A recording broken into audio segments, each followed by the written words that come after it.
It's a pleasure to welcome Dr. Andrew Spencer, who is the Senior Tutor and College Lecturer at Gonville and Caius College, Cambridge.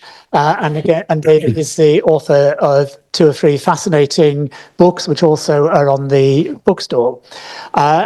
Andrew is going to be talking this morning about the development and evolution of Parliament, because picking up the theme of the changes that began to develop during the 13th century in the governance of England, then a key aspect that we begin to see happening over the decades and centuries after Magna Carta is the development and growth of Parliament. So very pleased to welcome Dr. Andrew Spencer. Thank you. Thank you very much, Philip. And it's a pleasure to be here. Before I start properly, I should say that 24 years ago, I was one of the people in David's seminar as a final year undergraduate on in his course on Reform and Rebellion in the reign of Henry III. It was well worth going to, I have to say, although I probably ended up speaking too much. But anyway, we begin today around about 100 years after the 1225 confirmation of Magna Carta, which we're celebrating today, with arguably the most significant parliament of the Middle Ages. A parliament that was, legally, not really a parliament at all.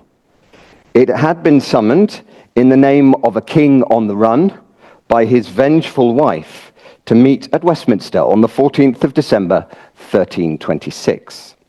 Once the king, Edward II, was safely in the hands of Queen Isabella, the Parliament was postponed until the 13th of January.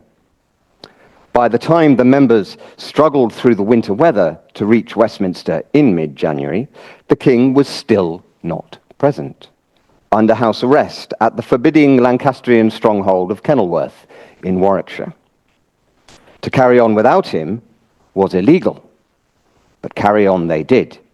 And the first item of business was what to do about their absent and errant king. Deputations travelled to and from Kenilworth to persuade the king that his best course of action was abdication. The Queen and her advisers stage-managed the situation so that finally King Edward II abdicated, and his son was proclaimed and acclaimed as King Edward III. Roger Mortimer, of course, being one of those closest advisers of Queen Isabella. A few days later, on the 1st of February, Edward was crowned, like all his predecessors before him, in Westminster Abbey. The first successful deposition of an English king accomplished, this now legal Parliament turned its attention to other matters. The Parliament of 1327 is significant for more than just this constitutional milestone, however. It is the first Parliament where members of the Commons received expenses for attendance, charged upon their constituencies, setting in train a long and deeply honourable tradition. It is also the first Parliament where the petition submitted by the Commons formed the direct basis for a parliamentary statute. In other ways, however, this Parliament was like any other of the second quarter of the 14th century. We know the names of 68 shire members elected from 34 counties. Only the sheriffs of Herefordshire, Oxfordshire and Northumberland failed to return lists of members in time. And 108 members from 52 cities and boroughs, from Helston in the far west of Cornwall to Scarborough in the North Riding of Yorkshire, and from Carlisle on the confluence of the Cardew and Eden rivers near the Scottish border to Rochester on the banks of the River Medway. 95 of those members were attending their first ever Parliament, a somewhat higher proportion than normal, but 14 members were returning for at least their 5th Parliament. The most experienced county members, Geoffrey de la Lee of Hertfordshire and Robert Baynard of Norfolk, were at their 9th Parliament, while if they had one, the most experienced member of the House, the father of the House, was Elias Fitzjohn of Colchester, who was at his 12th Parliament. 46 barons were summoned, as well as 20 bishops and 19 heads of religious houses. Like most, though by no means all parliaments, it was held at Westminster. and this one was unusually long, lasting 61 days, albeit with a hiatus in the middle for Edward III's coronation, compared with 33 days on average in the 1310s. This Parliament discussed matters that ranged from what military service was due to the king to how long alien merchants could remain in the realm, from complaints about the Pope appointing foreigners to church offices in England to requests to pardon debts owed to the Jews from before their expulsion nearly 40 years before, and from arrangements about peacekeeping in the realm to whether a son born to a couple before their marriage had precedence over his brother who was born after they were married. The answer is, he didn't. At the heart of the Commons' petition, however, that formed the basis of the two statutes that were promulgated at this Parliament, was the request that Magna Carta and the Forest Charter be maintained. In 1327, just as a century before in 1225, Magna Carta was still the touchstone of what England considered good kingship. In many ways, the Parliament of January 1327 is the hinge between the way Parliament had developed up to this point and its development for the remainder of the Middle Ages. And it is no coincidence that John Maddacott's Ford lectures at Oxford on the origins of the English Parliament and his subsequent book end in 1327. Maddacott is only the most recent of the giants of medieval English history to publish extensively on the first 2 centuries of the English Parliament, from Bishop Stubbs to F.M. Maitland, to T.F. Tout and May McKissack, and from Richardson and Sales to Gerald Harris, Michael Prestwich, and Mark Ormerod. It is well-trodden ground, but we shall endeavour to lightly to retread their steps, to give a brief history of how Parliament developed from 1225, of its functions and its personnel, and how it fitted into the governance of medieval England. The opening sentences of John Maddacott's book are, quotes, "The origins of the English Parliament lie in a simple and primitive practice. A leader, usually a king, taking counsel with his great men." This interchange defined both Henry III's parliaments in the 13th century and the tribal assemblies of a much more distant past. In England, this assembly has been described during the Anglo-Saxon period as the Witan, or Witenagemot. Both terms are somewhat controversial and appear sparingly in Anglo-Saxon records. Giving meetings between their kings and their leading men a name lends them a greater formality and sense of permanence than they probably merited, and it may be safer, as Maddacott does, to describe them simply as assemblies. Whatever we call them, however, they serve to promote the image of kingship and to foster consensus amongst those with a stake in political society. We can see the Witan in action most clearly in the decades before the Norman conquest. And following the conquest, it was still expedient for kings to call together assemblies of their greatest subjects to take counsel, to disseminate the results of that consultation, and to enhance the prestige of the crown. The council in 1086 at Salisbury, where the oath of allegiance was taken from all those present, was perhaps the largest such set-piece occasion, but plenty others can be identified in the late 11th and 12th centuries, from the Christmas court of 1126, where Matilda was recognized as Henry I's heir, to the Council of Northampton in 1176, where the assize of Northampton was made. The decades around 1225 were vital, however, in helping to bring Parliament into being, a word that first comes into being in the 1230s. Much of the driver of this was the increasing financial demands that England's Angevin kings were placing upon their subjects, and their need to find a mechanism to enable these demands to be realized. Their demands principally focused, of course, around the Angevin struggle with the Capetian kings of France, which resulted in the loss of most of their French possessions between 1203 and 1225. War was never cheap, but became increasingly expensive across the course of the 12th century as a result of developments in military technology, of a sharp increase in inflation in the decades around the turn of the 13th century, and at the same time, the loss of those French territories made it more necessary for King John to maximize his English revenues.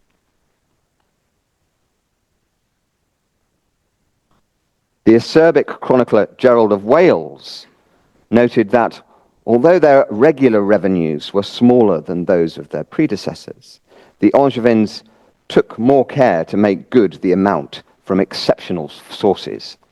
If something is to be gotten, every effort will be made to thieve. Unresistingly and delicately the robber prowls on a chance that a weak spot will be found somewhere. Gerald was hardly a neutral commentator, harsh and disappointed critic of the Angevins that he was, but he hits upon the dubious nature of much of Angevin revenue in the 12th century. Even Richard Fitznigel, devoted servant of Henry II and author of the Dialogue of the Exchequer, noted uncomfortably in his prologue to that document that the revenue of kings came not invariably by strict processes of law, but sometimes it proceeds from the laws of the country, sometimes from the secret processes of their own hearts, and sometimes from their mere arbitrary power. King John exploited his feudal and judicial powers to the utmost in order to raise as much money as possible to finance his plans to reconquer the lost lands in France. The arbitrary power of the crown in these two areas were, of course, among the principal targets of some of the most famous clauses of 1215. The crown's power was not removed, but it was regulated, and as sources of income, therefore, they were very much reduced. This curtailment of revenue from other sources made the king's need for a form of taxation more urgent. There were some established forms already, but these were mainly feudal, allowing the king only to tax his tenants-in-chief, not his subjects as a whole. And they tended to be both restrictive in form and not terribly remunerative. Scutage, or shield money, was probably the most effective, providing the king the opportunity to tax his tenants-in-chief if they did not perform their allotted military service when the king called them. It could only be levied when there had been an actual military campaign, though controversially, King John did collect it twice when no campaign occurred. Even at increased rates, however, the yield was generally low, averaging £4,500 in John's reign. Feudal levies for the knighting of the king's eldest son or the marriage of his eldest daughter were by their nature a one-shot opportunity. Tallages, levies on the king's own lands and on cities and boroughs, were again both limited in scope and in revenue, raising only a few £1,000s at a time. England had possessed a national taxation measure before the conquest, the geld or the Danegeld, and this had continued for many years after 1066. By the mid-12th century, however, so many exemptions had been made that it brought in only around £3,000, and after 1162 was abandoned by Henry II. There was an attempt of sorts to revive it with the Caracage of 1194, and a Caracage was levied on a further 5 occasions, one in 1198, one in 1200 by John, and then 3 times during the minority of Henry III. Again, the problem was that the gain in revenue was not worth the pain of levying it. Even the most successful Caracage in 1200 brought in only around £7,500. Much more lucrative, as you can see on the screen, was John's levying of a 13th in 1207. This was a tax on movable goods, corn, livestock, and the like, for which all freemen were liable, and in this case was raised at the rate of 1/13 of a man's wealth, hence the description of it as a 13th. This was to become the staple form of national taxation for the remainder of the Middle Ages and beyond. It was this type of tax, levied at the rate of a 15th in the countryside and a 10th in the towns, that was granted in 1225 in return for the definitive confirmation of Magna Carta. While other rates were levied across the course of the next century, it was at this rate, a 10th and 15th, which eventually became fixed in 1334 and was known as a subsidy. It is easy to see why John and his successors were keen on this form of tax, when one learns that the 13th of 1207 yielded some £60,000, roughly 10 times as much as other forms of taxation. The fixed yield of a subsidy after 1334 was about £37,500, a little over the annual peacetime income of the crown. Kings could not, however, simply take this tax whenever they wished. There had to be a legal basis for them to do so if it were to become an established form of royal revenue. Coming to the crown's aid here was the Roman law doctrine of necessity. A ruler could demand access to his subjects' property if there was a sufficient threat to the interests of the common good as to make this access a necessity. All had a duty to contribute to the common good. It was used by the Pope in relation to crusading taxation and was made by the Regency government of Henry III in 1217, 1220, and 1225. It was generally accepted that should a necessity be proved, then there could be no objection to a tax being granted. How and who was to decide upon this, however? A counterweight in Roman law to the doctrine of necessity was the doctrine of consent. Quod omnes tangit ab omnibus approbator. What touches all must be approved by all. Clause 12 of Magna Carta in 1215, or the Charter of Runnymede in 1215, following Clause 32 of the Articles of the Barons, stated that no scutage or aid should be imposed in our kingdom unless by the common council of the kingdom. In other words, it was imposing something like a doctrine of consent for taxation upon King John. The Charter of Runnymede went further than the Articles of the Barons, however, in describing how that consent was to be obtained. Clause 14, in Clause 14, John agreed to summon the archbishops, bishops, abbots, earls, and greater barons individually by our letters, and in addition, we will cause to be summoned generally through our sheriffs and bailiffs, those holding of us in chief, for a fixed date, namely after the expiry of at least 40 days, and to a fixed place. And in all letters of summons, we will specify the reason for the summons. In Clause 14, we see the origins of a summoning of Parliament in most of the forms that later became fixed. These two clauses do not appear in the subsequent versions of Magna Carta, including 1225. And yet, just such an aid as envisaged in the original Clause 12 had been granted by just such an assembly as described in Clause 14 in 1225. It was the circumstances of the minority of Henry III's reign that was the midwife for the birth of Parliament. This should remind us, however, of the importance of such contingencies in the development of our parliamentary history. There was nothing inevitable about the way that the English Parliament emerged, and it did not progress in a linear or even an obvious manner. The Parlement of Paris in France, the Cortes in the Spanish kingdoms, the Althing in Iceland and its equivalents in the Scandinavian kingdoms, the Sejm in Poland, all had elements similar to those of the English parliaments, but all developed in very different ways as a consequence of the particular circumstances of politics, law, and governance in their lands.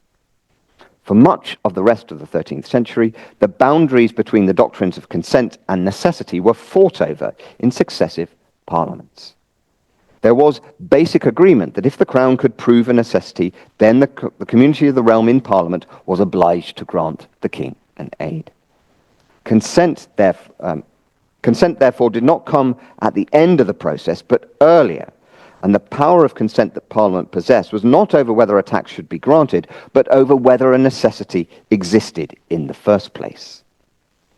Henry III and his successors naturally tried to draw this as wide as possible. The king's debts were an area of dispute, especially the manner in which these debts had been incurred.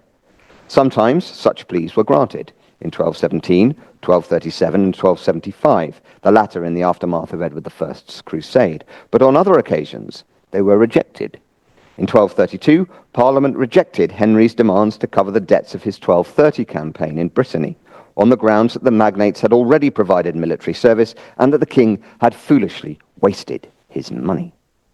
In 1242, they refused to make a grant because the money collected in 1237 had not been spent under the agreed form of supervision and had not been spent on the necessity that had been agreed at that point. Henry spent years fruitlessly trying to persuade parliaments that his wars or schemes for war in Brittany, Poitou, Gascony, and Sicily were a necessity. But consent was not granted because such wars were not deemed a necessity, i.e. they were not deemed to be for the common profit, but rather for the defense, restitution, or in the case of Sicily, augmentation of the monarch's personal lands. As Gerald Harris put it, quotes, "The King's War, regarded as a war waged in defense of the king's rights, was not yet a national war that bound the whole realm," unquote. Any service or obligation that the magnates were prepared to concede to wars overseas in the 13th century were personal and feudal rather than national. For much of Henry III's reign, of course, England was at peace, and Henry's requests for taxation were easily refused because they were for schemes that lay far distant from the concerns of Shropshire or Suffolk, focused instead on distant Poitou, or increasingly in the 1250s on even more distant Sicily. When taxes were called for, the question of who could grant them and on whose behalf was an open one, but there was a recognition that such consent may well need to extend beyond simply the great barons and prelates. Knights may well have been present in Parliament in 1237 when a tax was granted, and were expressly summoned in 1254 when Henry requested and was refused another tax. Magna Carta is convinced that lesser landowners were present at several parliaments during Henry III's personal rule, including those where tax was not on the agenda, thus widening the concept of representation. That concept was widened further during the period of Reform and Rebellion, which involved two especially important, if not immediately enduring, ideas. The provisions of Oxford in 1258 established the idea that parliaments should be regular, meeting 3 times a year, an idea that kings resisted until the Glorious Revolution. They wanted the power to call and dismiss parliaments at their own will. The second idea was Simon de Montfort's summoning of the knights and burgesses to the Parliament of January 1265, where Magna Carta was again confirmed, along with the proposed system of government in the aftermath of the baronial victory at the Battle of Lewes the previous May. When he came to the throne in 1272, Edward I recognized the benefit that rule with and through Parliament could bring the crown. More on that later. And he did summon parliaments very regularly, usually twice a year during the first 2 decades of his reign.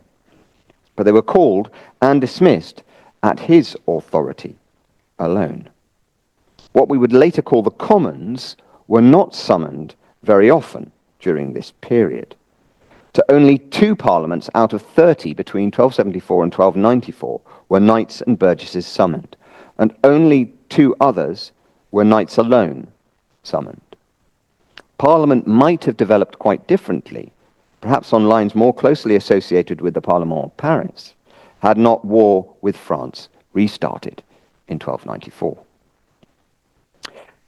King Philip IV's aggression towards Edward I in 1294, coupled with the fact that war spread quickly to Wales and Scotland, meant that the king urgently needed money again. But the circumstances also allowed Edward to present them as a national emergency and a genuine threat to the realm, even to the English language itself, he argued at one point.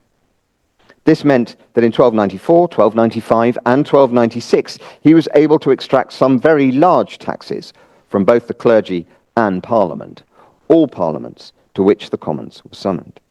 Indeed, from 1295 onwards, the summoning of knights and burgesses became the norm. What Harris calls the first crisis of taxation occurred in 1297, which is what made the crisis a constitutional one rather than simply a political crisis. For Edward, in the summer of 1297, the necessity for a further grant of taxation was clear. He was about to open up a third front in his war with the French and Scots, this time in Flanders. His earlier scheme of demanding unpaid military service there had floundered in the face of concerted opposition, led by the Marshal and Constable of England, the Earls of Norfolk and Hereford, both Marcher barons. Instead, in July, he had been forced to concede that those going to Flanders would be paid. This sudden change of policy needed to be financed. Edward was convinced that this, plus the general war situation, constituted a necessity. He was being pressured by his allies in the Low Countries to sail as soon as possible, while the situation in Scotland was unstable. In his mind, he simply did not have time to wait 40 days for Parliament to assemble in order for his self-evident necessity to be granted. Instead, in a charade of parliamentary practice, he sought consent from those standing around him in his chamber, as one chronicler put it, and took this as a sufficient authorization for a tax of an eighth. Edward was conscious of the dubious nature of his behavior and varied from the normal practice of collection. Usually, tax commissioners were appointed in each county from among the local landowners, a symbolic and practical acknowledgement of the importance of local knowledge and consent. On this occasion, however, Edward appointed outsiders for the first and only time in his realm. This was tacitly admitting the possibility, even the likelihood, that the collection of such a controversial tax might be frustrated in the shires. Local opinion might pressurize local assessors and collectors into not collecting the tax properly. Even such precautions, however, did not prevent failure. On the 9th of September 1297, the Exchequer ordered the seizure of the goods of one of the collectors of Bedfordshire, who, fully 6 weeks after his appointment, had still not taken up his duties. When the two assessors attempted to collect the eighth in Worcestershire, the county community, assembled at the county court, informed the collectors that they would grant no money until they had received the liberties to which they were entitled under Magna Carta and the Forest Charter, again emphasizing the enduring power that Magna Carta still possessed at the end of the 13th century. Nor was the opposition merely expressed in the localities. On the 22nd of August, the Earls of Hereford and Norfolk and a group of their supporters appeared at the Exchequer and attempted to prevent the officials from collecting the tax. One clerk reported to Edward, who was about to embark for the Low Countries, that Hereford had called the tax a tallage. This was echoed at Parliament in September when the opposition manifesto was called De Tallagio. Tallages were, as we have seen, taxes levied without consent upon the unfree. Hereford was explicitly claiming that Edward was treating his subjects like serfs. It was not just the eighth that the opposition had in their sights. It was all the levies that Edward had imposed without consent, i.e. extra-parliamentary levies, the prizes of foodstuffs and wool, the maltolt, an extra tax on exports of wool, the so-called bad tax, as well as the eighth. In the face of such overwhelming opposition, Edward was forced to back down. From Flanders, he confirmed the concessions made by the Regency Council he'd left behind in England. Magna Carta was reissued, one of the copies of which was sold in 2007 for $21.3 million. The maltolt was abolished. It was promised that the recent extension of the prize would not become customary. There would be a perambulation of the forest, and most crucially, it was promised that in future, taxes would not be levied without, quotes, the common consent of all the realm, unquotes. Such consent, all agreed, could only be obtained in full Parliament. The crisis of 1297 thus represents a major milestone in the development of Parliament's rights and the established principle that national taxation could only be granted in Parliament and that Parliament alone had the right to determine whether a necessity existed. The political, diplomatic and constitutional crises of the 1290s and the reign of Edward II helped to establish Parliament's direction for the remainder of the Middle Ages. One other major contingency in the first 2 centuries of the English Parliament came in 1381. At the heart of the complaints of those participating in the Rising of 1381, the Peasants' Revolt, was that their concerns were not being voiced in Parliament, and instead Parliament was accessing their resources without their consent. Among its many other aspects, the Rising of 1381 was a cry for the deepening of political society. It was one that went unheeded, however, and the lower orders had to wait until the 19th century, indeed the late 19th century, before they were admitted to Parliament. By the early 14th century, however, the crown's need to take counsel and to obtain consent, to obtain taxation were thus brought together in a representative body that allowed the king to access both his subjects' collective wisdom and their collective wealth. We will now turn to look a little more at these two major functions and the other functions that Parliament offered both the king and his people. Robert Louis Stevenson wrote that we all know what Parliament is, and we are all ashamed of it.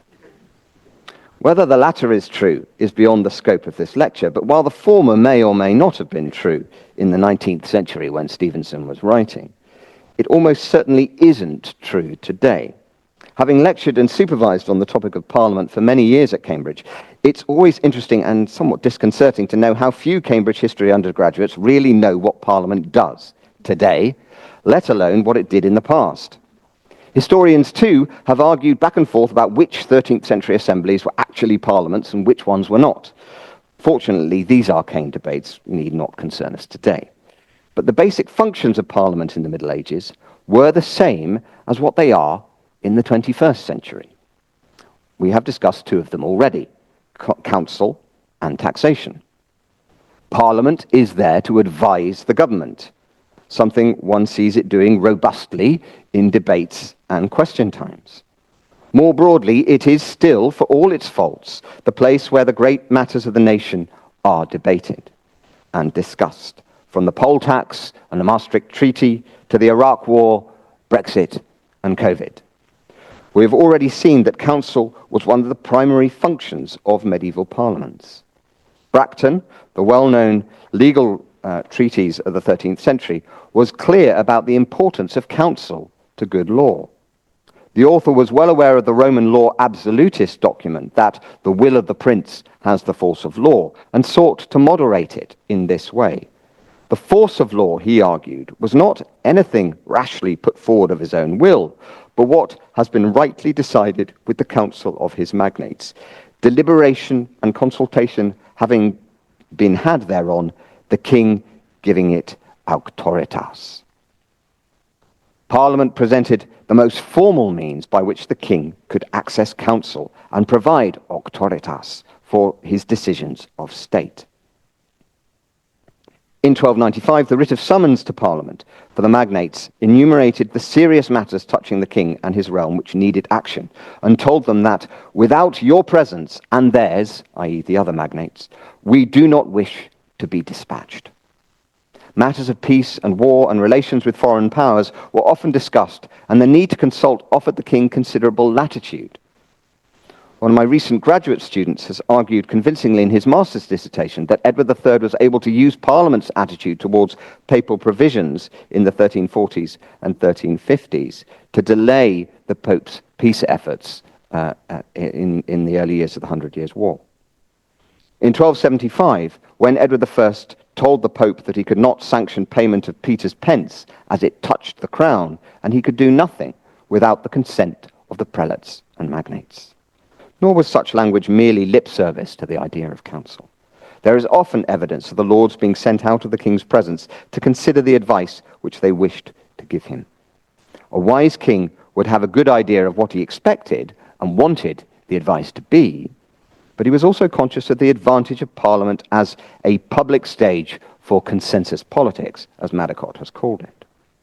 By taking counsel and being seen publicly to do so, a king could prove himself a listening monarch. One of the great annual parliamentary set pieces of modern times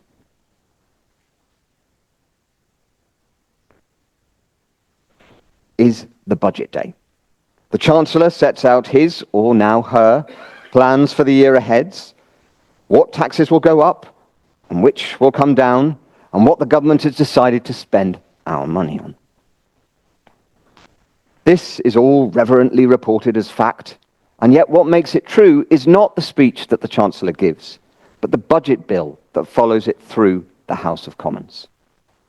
The government cannot raise a penny of tax without the consent of Parliament, and it needs to do so every single year.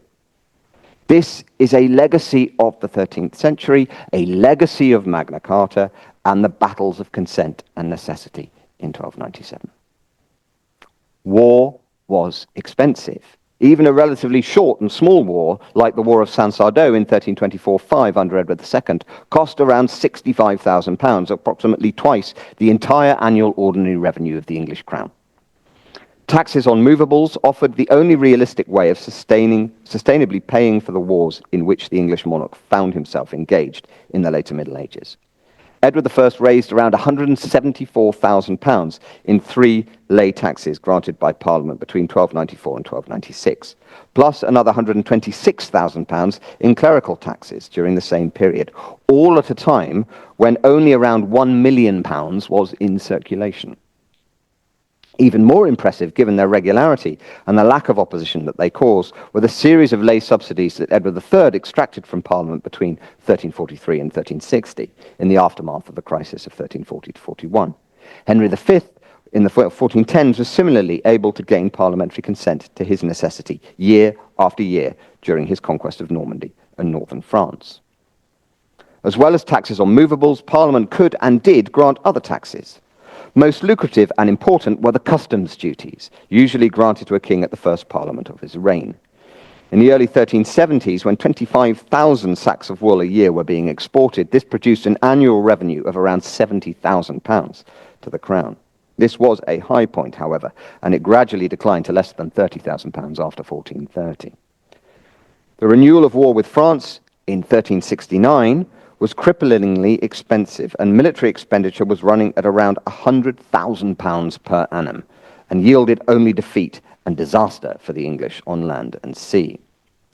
The Commons had granted a series of taxes on movables to cover the costs, but by the end of the decade they were fed up of paying for defeat and felt that they'd been bearing more than their fair share of the cost.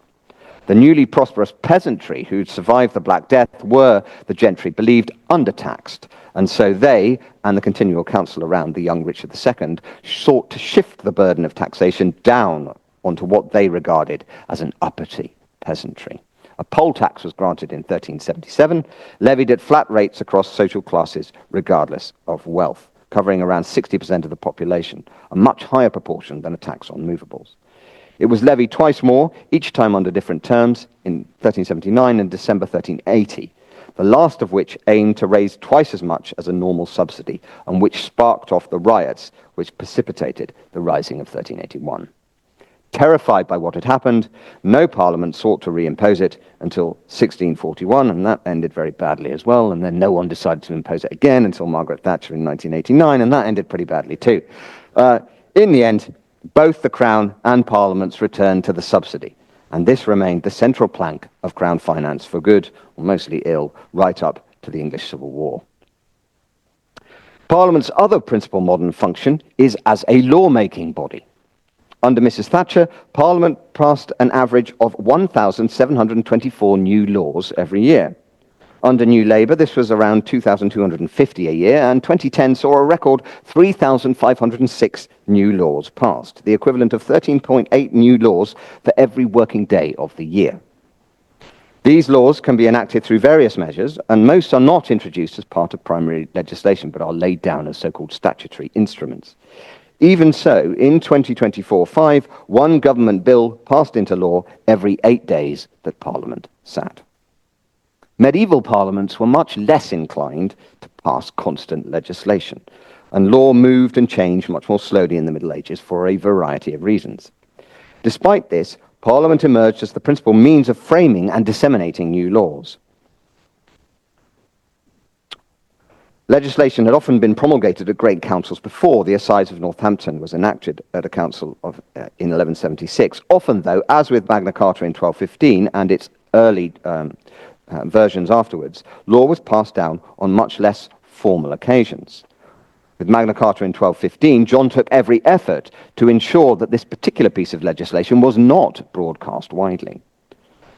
1225 Magna Carta, however, marks something of a watershed. As David has been mentioned earlier, collections of statutes of the realm, a statute being a law granted by Parliament, begin with the 1225 grant of Magna Carta. Other significant pieces of legislation also followed at parliaments in Henry III's reign. The Statute of Merton in 1237, of Marlborough in 1267, the provisions of Westminster in 1259. These were often granted at moments of crisis and compromise in Henry III's reign, and much more systematic were the great reforming statutes of Edward I, Westminster I and II, Winchester, Gloucester, Mortmain, Quo Warranto, Acton Burnell, Rutland, etc., which shaped the English common law down to the 19th century. The prelude to the Statute of Westminster I in 1275 provides a good explanation of the purpose of legislation and of doing it in Parliament. These are the establishments of King Edward, made at Westminster at his first Parliament General by his council, and by the assent of archbishops, bishops, priors, barons, earls, and the community of the land thereto summoned. Because our Lord the King greatly wills and desires to set to rights the state of his kingdom in the things in which there is need of amendment, and for this and the common profit of Holy Church and the kingdom, and because the peace is less kept than it ought to be, and the laws abused and malefactors less punished than they ought to be, and for the people are less afraid to do wrong, the King has ordained and established the things underwritten, which he intends to be profitable and suitable for the whole kingdom. The preamble makes clear that there is a need for legislation, the peace less kept, laws abused, etc. That the king has recognized this. He greatly wills and desires to set to rights the state of his kingdom in which there is need of amendment. That it is his remedy.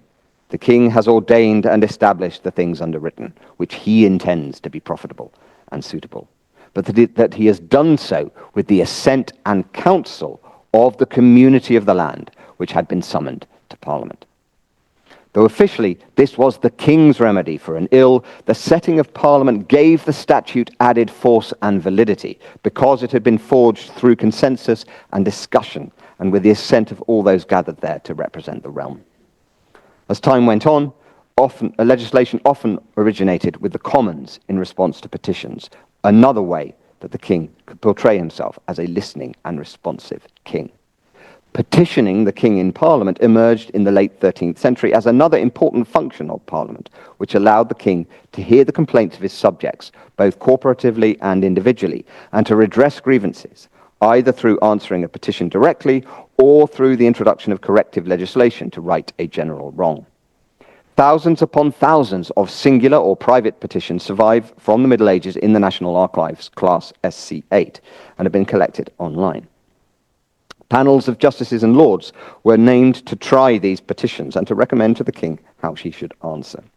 This involved Parliament and the political community in the decisions that he made, and provided these sometimes potentially controversial decisions with political cover and authority. From 1323 to 1423, each Parliament involved a petition brought by the Commons themselves for the king to answer.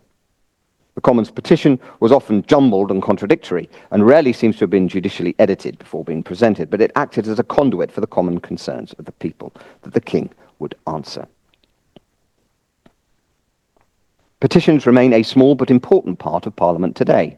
Some of the great set pieces of parliamentary history have involved grand petitions. Think of the petitions for the abolition of the slave trade, for parliamentary reform, for women's suffrage, and the Chartist movement. It is possible today to get a petition debated in Parliament if you are able to get 100,000 signatures. It is arguable that it was just such a petition in 2011 about a referendum on the European Union and the subsequent Tory rebellion on the vote, which followed in Parliament, that helped to force David Cameron to propose a referendum on membership of the EU in his manifesto in 2015. The final function of the medieval Parliament is one which in 2009, in one of the final examples of Tony Blair's vandalism of the British Constitution, was taken away from the House of Lords, the role of Parliament as the highest court of the land. The creation of the Supreme Court removed the law lords from Parliament and moved them over to the other side of Parliament Square. As today, there were other courts than Parliament, of course, in medieval England. King's Bench, the Exchequer and Common Pleas in Westminster, the Justices in Eyre, the Assizes, the County Court, the Hundred Court, private courts, church courts. At the apex, however, in secular matters at least, was Parliament, and politically sensitive cases and trials could be held in Parliament. But while such set-piece trials could strengthen royal authority, Parliament could also be used to hold it to account.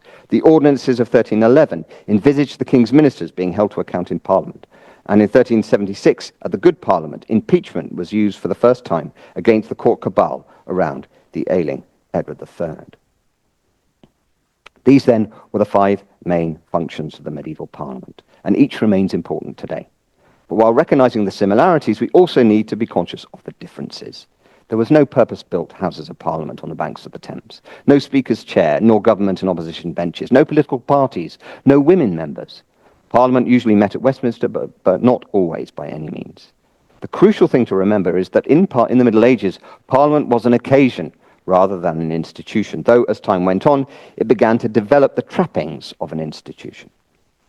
Unlike today, when Parliament lasts 5 years and is divided into annual sessions, Parliaments were much shorter in the Middle Ages, usually only containing 1 session, after which Parliament was dissolved until the next one was called.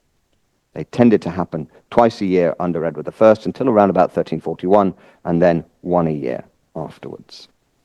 It is easy to talk about medieval parliaments without actually focusing on who was there. By the early 14th century, we can speak fairly confidently of 6 distinct groups at Parliament. First, the King's Councillors. In many ways, one could visualize Parliament as a reinforced meeting of the King's Council. But these men formed the core of Parliament. They included the Chancellor, the Treasurer, the major officials of the Royal Wardrobe, and the Justices of the King's Courts.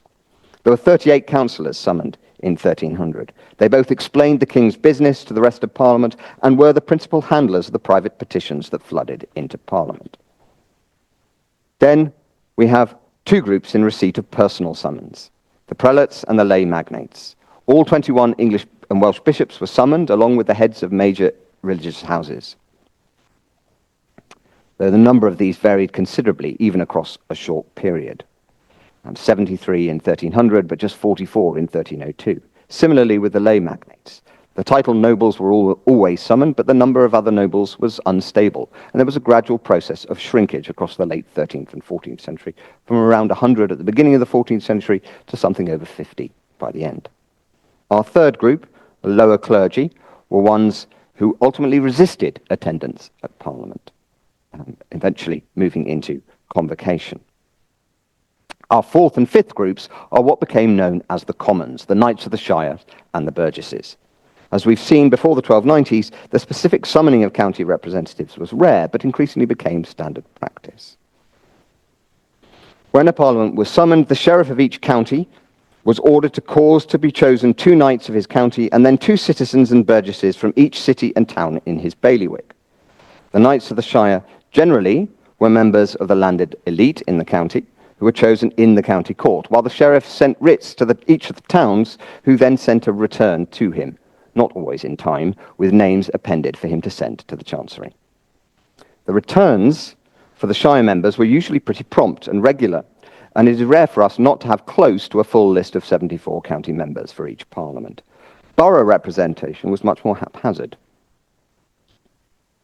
There was not a fixed list of eligible towns that the Chancery held and informed the sheriff of, so it depended upon the individual sheriff to interpret the writ as he saw fit, and towns drifted in and out of being summoned. In some counties, the writ was interpreted pretty generously, while in others, fairly stingily. R.E. Glascock calculated that there were in 1334 106 places in England with an assessed income of greater than £225. None of these were in Cornwall. Yet 7 boroughs in the county sent representatives to Parliament between 1295 and 1348. At the other end of the scale, there were 27 such places in Lincolnshire, and yet only Grimsby and Lincoln regularly sent borough representatives to Parliament. Here in Shropshire, Bridgnorth and Shrewsbury were the only 2 boroughs represented in Parliament, and they are indeed the only 2 places in the county in Glascock's list. There were 174 boroughs who returned members to at least 1 Parliament in this period, and 61 of these sent members to at least 30 parliaments. As the map makes clear, there was a heavy bias towards the south-east and the south-west in the terms of the number of borough representatives. The English Parliament was, in that sense, still in some ways a Parliament of the Kingdom of Wessex, enforced more sparsely by the towns of Mercia, East Anglia, and Northumberland. There were nearly 11,000 recorded instances of county and borough representatives chosen between 1290 and 1348, and this includes roughly 5,500 individual men. Of these, only around 2/3 attended a single parliament. around two-thirds only attended a single parliament. This does not mean, however, that for each parliament at the Commons was filled with ingenues from the sticks who didn't know what was going on. There were nearly 300 men who served at least 6 parliaments, and more than 50 who appeared at 10 or more. It was usual, therefore, for there to be experienced men from most counties or boroughs at each parliament, often with what we might describe as a junior partner. In the borough seats, it was often obvious to distinguish a member by his profession. There were 2 William Skinners returned for Shrewsbury, for instance. We know of 19 different boroughs who returned men named Spicer. 16 returned marshals, 9 goldsmiths, 6 mercers, though my favourite trade term was undoubtedly the smelly garlic mongers of Northampton, who produced 2 members for the borough. There was already by this early point in parliamentary history significant bleeding across between the county and borough seats, with men being returned for both types of seat. In this, we can perhaps see the familiar later phenomena of both the eldest son or younger brother of the country gentleman sitting for a borough seat, and of the town merchant making good and establishing himself in the county. There were clearly developing parliamentary families as well.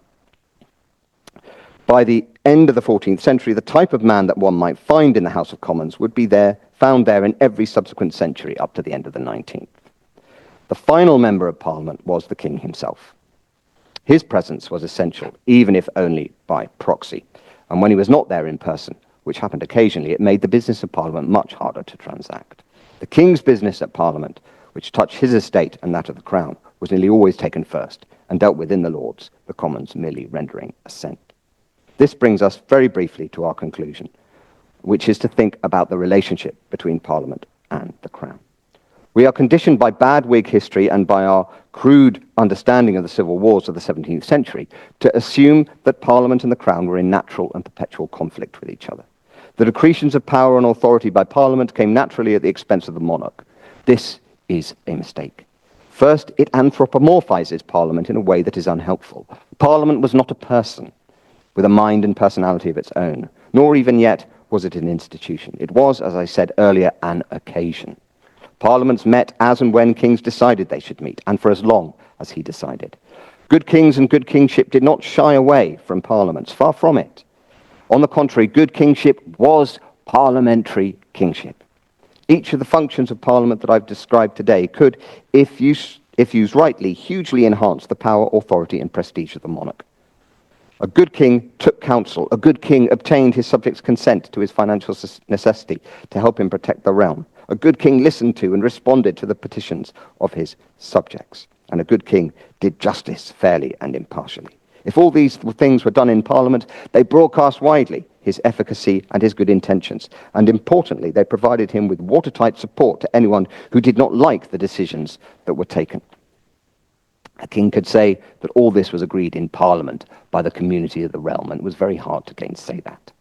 Alternatively, when a king was doing badly, parliaments were often used as a stage for attempts to correct or restrain the king. A king's relations with his subjects were played out on the stage of Parliament. Thus, Parliament was a barometer of the success or failure of a king's reign. But, like a barometer, Parliament tells us what the political weather was. It did not set it itself. It could, however, be used as a vehicle by the king, or more occasionally by his subjects, to explain the political weather and to suggest how it might be changed for the better. Thank you.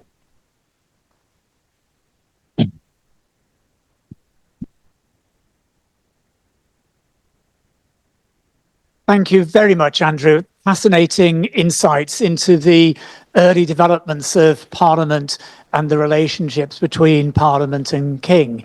It occurred to me as you were talking, it would be quite interesting to get your students to discuss whether nowadays we have too much governance and whether actually governance would be improved by going back to Parliament just meeting for a short period twice a year. So it would be an interesting question for the students to discuss.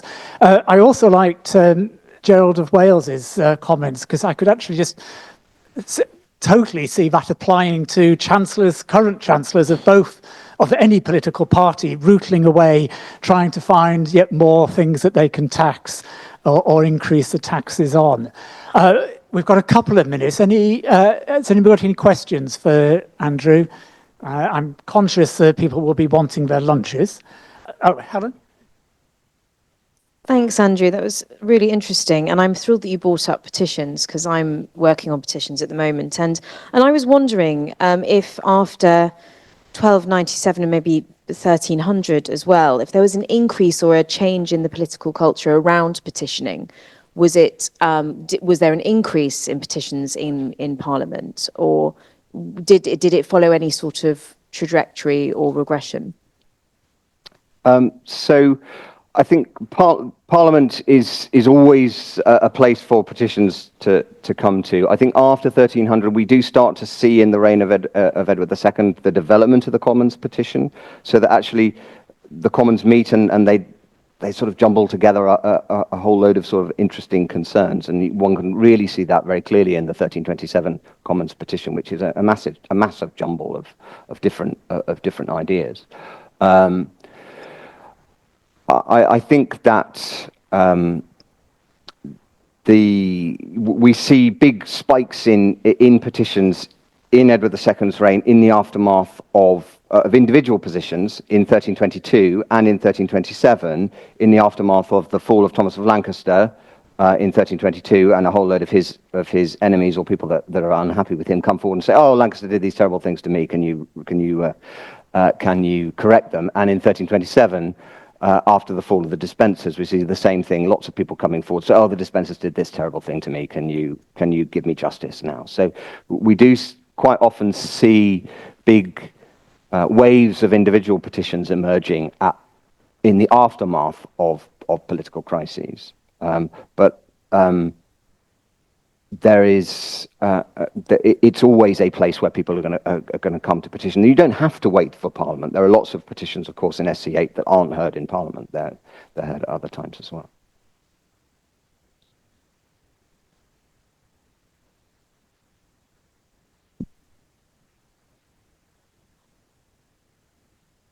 Helen, sorry. I think so, yeah. Helen, sorry. Can you just say that again, because people at home want to be able to... So it's more a case that petitions were led by major events within the realm at the time, rather than Parliament necessarily paying more attention to them at certain points.